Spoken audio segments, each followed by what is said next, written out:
privacy notice is a document that informs your data subjects about the kinds of personal information that you collect about them, why you need that information and how it will be used, who you might share it with, and how long you keep it for. Now, while you might know why your school or multi-academy trust processes personal information, it's not so obvious to others, such as pupils and parents. And so the main purpose of a privacy notice is to inform those data subjects. And this is because the first data protection principle states that personal information should be processed in a way that is lawful, fair, and most importantly here, in a way that's transparent. And in addition to that, individuals have a right to know why their information is being used. Now, a privacy notice is a great way for your school or trust to demonstrate that it's being transparent with its data subjects and that it's being open and honest with them. So effectively, it's a trust building exercise. If your data subjects can understand why you need their information, they're more likely to trust you and your processes. So now that we know we need a privacy notice, what should it look like? Well, most importantly, your privacy notice should be easy to understand and easy to access. So keep it simple and just say it how it is. Avoid any legal jargon because your data subjects just won't understand. There are various templates that you may wish to use online, but if you are going to make use of one, I would recommend the Department for Education template, but use it as a starting point only. And that's because your privacy notices should be specific to your trust or your school, and they should be bespoke to the types of processing activities that you carry out.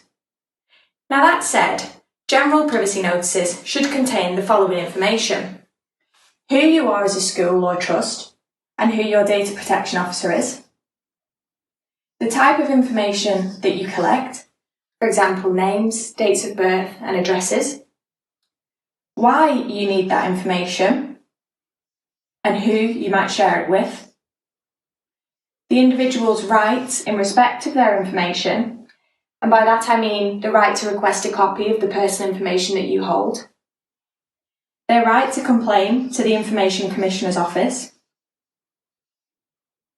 and how long you'll keep their information for. Now, a helpful tip to ensure that you cover off all of those topics is to refer to your Record of Processing Activities, or ROPA as you might have heard it called. And we do have a separate video on ROPAs. And it's your ROPA that will inform you of the type of information that you collect and why you need it in each case. And once you've drafted your privacy notice, show it off. Make it easy to access. And there's various ways that you might want to do that.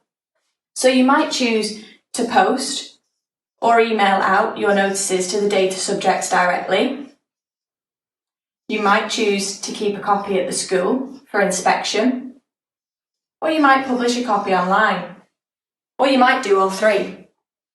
Now, if you are going to keep a copy at school or publish it online, you still need to inform your data subjects of where they can find it. And you should be providing this information to your data subjects at the point that you collect their information. So, is it just the one notice that you'll need?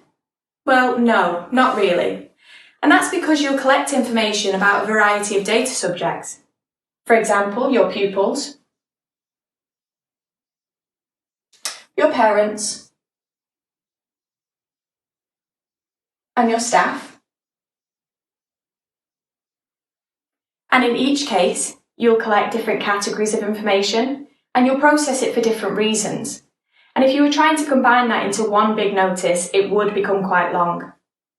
And in addition to that, you might need a privacy notice specific to a one-off or bespoke activity that your school carries out.